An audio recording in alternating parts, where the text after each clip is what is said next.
Denizaltılara dair bildiğiniz ne varsa unutacağınız bir video izleyeceksiniz bugün. Çünkü bambaşka bir yaklaşım ve bambaşka bir potansiyelden bahsediyoruz. Bir reis sınıfı denizaltının uzunluğu nedir? 68 metre. Tespit edilmesi kolay mı? Sessiz seyir esnasında neredeyse imkansız. Zaten bu yüzden denizaltılar genel olarak büyük tehditler. Peki bu işi farklı bir boyuta taşısak? Ben size Türkiye'de bir denizaltı üretildi desem, bu denizaltı bir tırın konteynerinde taşınabiliyor. Şaka değil, bildiğiniz bir tırın arkasındaki konteynerin içine sığıyor. Buna rağmen düşman gemisini ateşleyebileceği bir sürü mühimmattan bahsedebiliyoruz. Akya ve Orka torpidoları, Atmaca ve Çakır füzeleri, Gezgin seyir füzesi, Gökdoğan hava savunma füzesi, Malaman akıllı dip mayını ve Baykar'ın İHA sürüleriyle saldırı. Benim tahminim burada kemankeşler kullanılacaktır. Size bütün bu mühimmatları atabilen ve bir tırın konteynerine sığabilecek boyutlarda olan bir denizaltı geliştirdik ve dünyada bunun bir muadili yok desem ne düşünürsünüz? Neyse ben videoya başlayayım, siz ne düşüneceğinizi izlerken karar verin. Çünkü bugün Aura Sebilon sponsorluğunda Datum üretimi Sinarit'i konuşuyoruz.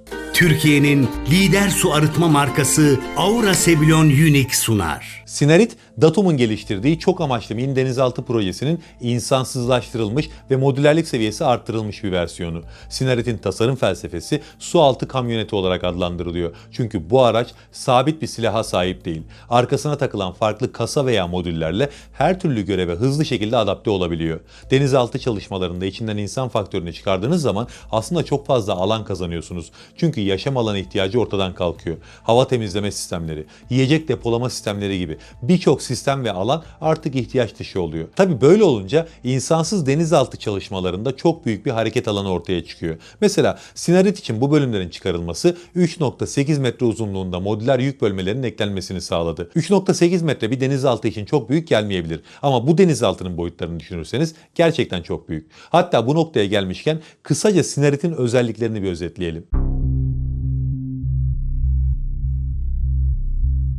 Toplam uzunluğu 12 metre. Modüler bölmelerle bu arttırılabiliyor. Gövde çapı 2 metre. Toplamda 300 metreye kadar dalış gerçekleştirebiliyor. Operasyonel sürati 4 knot yani yaklaşık 8 kilometre. Azami sürati ise 8 knot yani yaklaşık 16 kilometre. Tam 20 saat boyunca saatte 8 km hızla seyir gerçekleştirebiliyor. Bu 20 saatlik süre boyunca öylesine sessiz ki tespit edilmesi neredeyse imkansız. Sinarit tahrik sistemi olarak elektrik motoru kullanıyor. Zaten sessizliğini sağlayan esas etken bu. Genel olarak özellikleri bunlar. Şimdi bunları kısaca bir yorumlayalım. Sonra da silah sistemlerine geçeriz. Bence en dikkat çekici yönü o silah sistemleri. Sinarit'in 12 metrelik boyu ve 2 metrelik çapı onu özellikle sığ suların hakimi yapıyor. 60-70 metrelik devasa denizaltıların sığ sularda tespit edilmeden hareket edebilmeleri çok zor. Sinarit burada büyük bir avantaja sahip. 300 metre derinlikte çalışabiliyor olması da özellikle Adalar Denizi'nin ve Akdeniz'in kıyı şeritlerinde Türk Deniz Kuvvetleri'nin ihtiyacının tamamını karşılayabileceğini gösteriyor.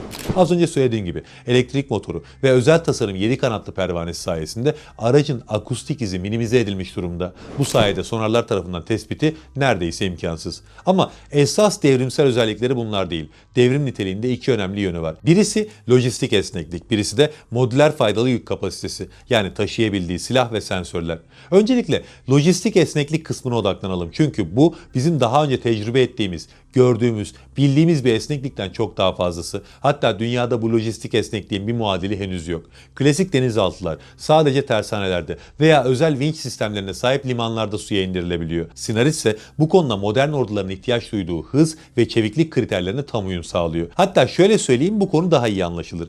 Bildiğiniz standart bir tır konteynerine sığabilecek boyutlarda tasarlandı ve bu özellikle tercih edildi. Sinarit bu sayede sivil bir tırın arkasına taşınabiliyor. Bu ne demek? Savaş anında sivil bir tırla ya da bir ticaret gemisiyle düşman istihbaratının ruhu bile duymadan Sinarit'i bir limandan bir başka limana ya da bir sahil noktasından diğerine taşıyabilirsiniz. Bir denizaltı operasyonu gerçekleştireceğiniz zaman limandaki hareketlilik uydulardan kesinlikle tespit edilebilir. Ama konteyner içinde taşıyabildiğiniz bir denizaltı her zaman sürpriz etkisini korur. Türkiye İran gibi değil. Zaten istihbarat örgütlerinin hareket edemediği bir ülke burası. Bunu nereden anlıyoruz derseniz aslında Saha Expo 2026'da Türkiye bu konuda şov yaptı. Ama işin bu yönde hiç odaklanmadı. odaklanılmadı. Neden durup dururken İran'la karşılaştırıyorsun derseniz burada Türkiye'nin konumu güncel bir olay üzerinden daha iyi anlaşılır diye düşünüyorum. Bakın ABD ve İsrail İran'da istedikleri adamı nokta atışı vurabildiler. Çünkü kim nerede ne yapıyor haberleri vardı. Yani Mossad İran'da sahaya hakimdi. Ama Türkiye için aynı şey geçerli değil. Bunu zaten son yıllarda yapılan istihbarat operasyonlarından anlıyorduk. Ama daha fazla anlamamızı sağlayan şey Saha Expo 2026'da ortaya çıkan bazı sistemler oldu. Türkiye yıllarca sessiz sedasız kıtalar arası balistik füze üzerine çalışmış. Dünyanın ruhu duymadı. Türkiye yıllarca sessiz sedasız jet motoru geliştirmiş. Dünyanın yine ruhu duymadı. Geçen sene aynı şeyi Gazap bombasında yapmıştı Türkiye. Yani Türkiye'de istihbarat örgütlerinin zaten bir etkinliği yok. Böyle bir ortamda da standart bir tır konteynerine taşıyabildiğiniz bir denizaltıdan bahsediyorsunuz. Bu muazzam bir güç çarpanı.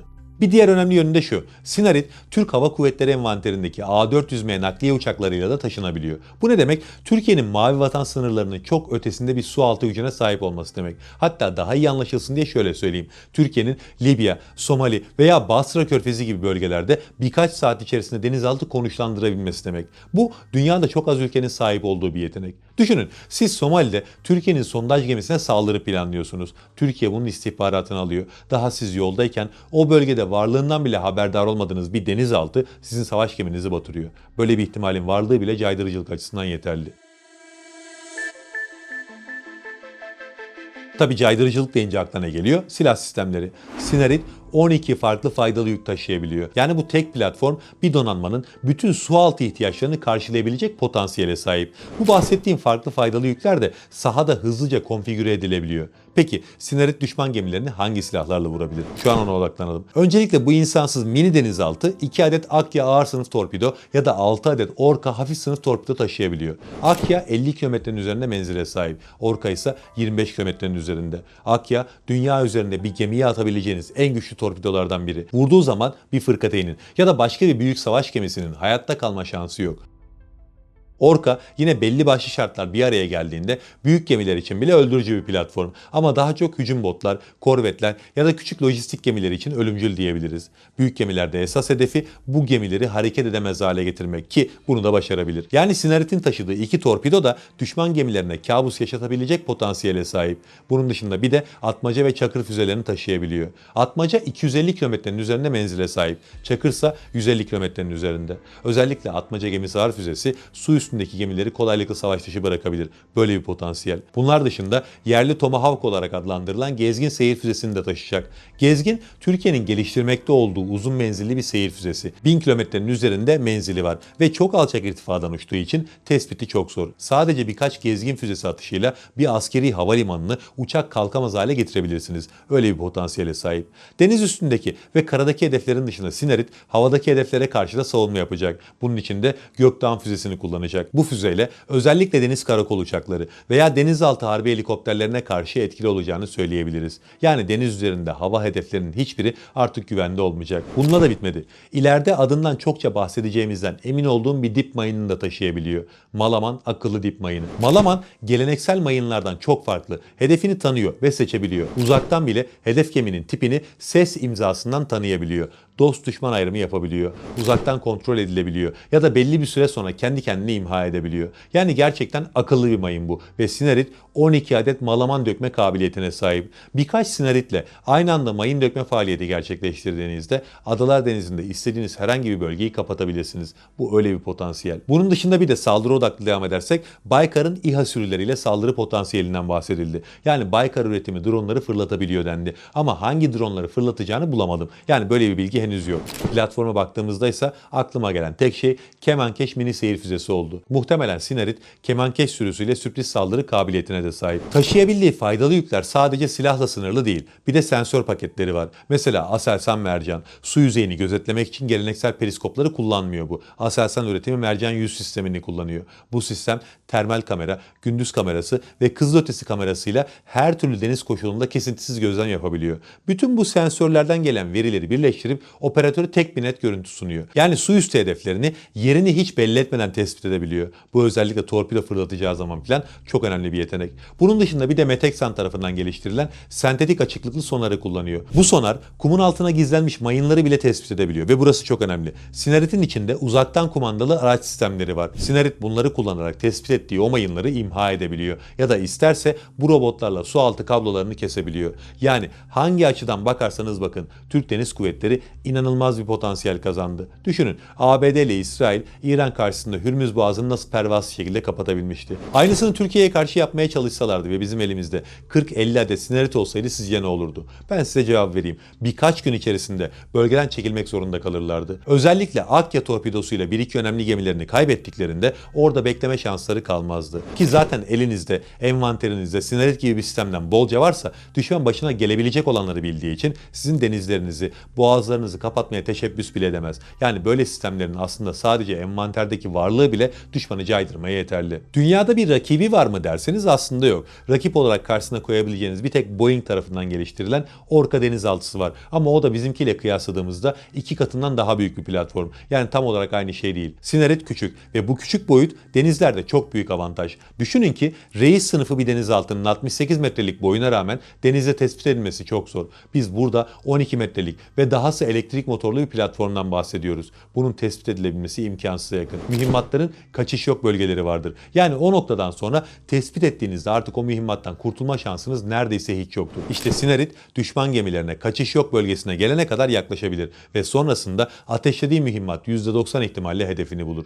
%90 gerçekten çok büyük bir oran. Yani Sinerit muhtemel bir savaş halinde çokça konuşacağımız bir platform gibi görünüyor. Allah'a emanet olun. Türkiye'nin lider su arıtma markası Aura Sebilon Unique sundu.